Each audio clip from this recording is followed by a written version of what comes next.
عراق و کورسان بوونی هەیە هە دژ بە کورسان بووە و بەردەوام بژایەتی کرێ ئەمە پێشتر ئەمانوت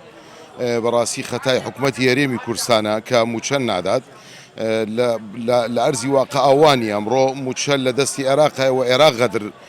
غەدر لە هەرێمی کورسانە کاتێکی هەرێمی کورسان واگەر موچە لە بەردەستیابی هەموو کاتێداوە ئەمڕۆ داواکەین لە هەرێمی کورسان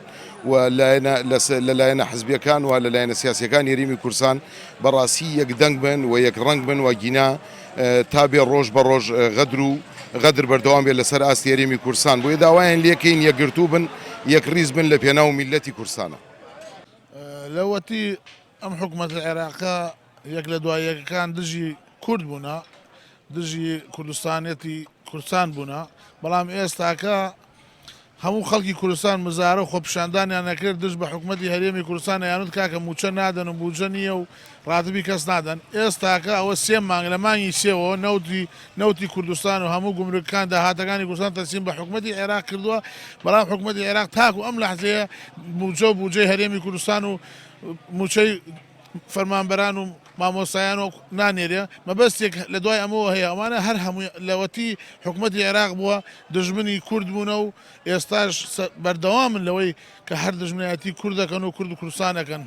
حکوومەتی عێراق حکوومەتە عێراقیەکان هەموویان یەک لە دوای یەک لەبەر ئەوەی شۆڤێنێتی تایە و ڕەگەزپەرستی تایە و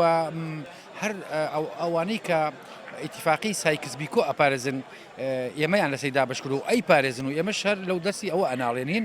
هیچ هیوایەکەم پێیان نییە کە ئێمە بچنە پاڵی ئەوان ئەبێ ئێمە شخصیت و ناسنامەی خۆمان هەبێت و بە یەکدەگی و بە یەکڕەنگی کار لەسەر ئەوە بکەین من لەگەڵ یەکدەنگی و یەکڕەنگیم لەگەڵ جیاوازی ڕەنگکانمان بەڵام لە مەسەلە استراتیجیەکان مەبەستم لە مەسائلی استراتیجی و ئەمنی قەومی و ملی خۆمان و وەتەنەکەمان ئەبێ هەموو کێشەیەک بەلاوە بنین بینە سەر خاڵە مشتەرەکان یا ئەو خاڵانەی کە ئێمە پێکەوە گرێمان ئەدا کە کوردایەتی وڵاتی خۆمانە.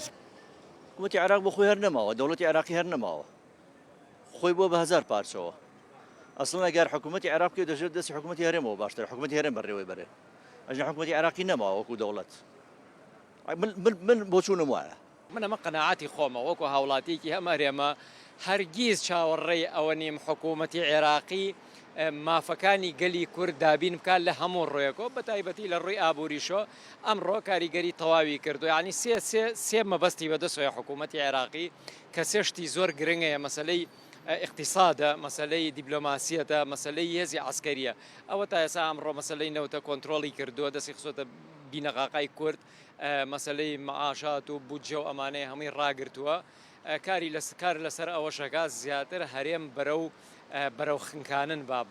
بەرەو نەمان ببە ئەگین عنی معقول نییە ئەوە لەکەیەوە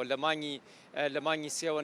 نەوتی هەرێمی کوردستان ناڕۆ حکوومەتی عێراقی نەپابند دەبێ و نەپابندیشە بێ من وەکو هاوڵاتێن نەدڵم بەمە خۆشە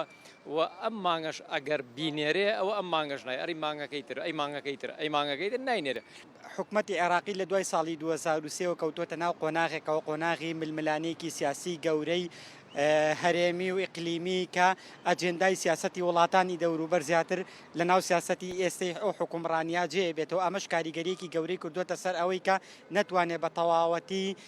هەزمی ئەو سیاسەتەکە کە خزمەت بە بەرژەوەندی سیاسی و گشتیەکانی هەرێمی کوردستان بکا بۆیە ئەوەنەی کە کەوتۆتە ژێر کاریگەری ئەوەی ئەو سیاسەتە جێبەجێ کات ئەجەندای وڵاتانی دەوروبەر جێبەجێکە ئەوەنە ناتوانێت خزمەت بە بەرژەوەندی گشتیەکانی وڵاتەکەی خۆی بکات لە ناوخۆی خۆی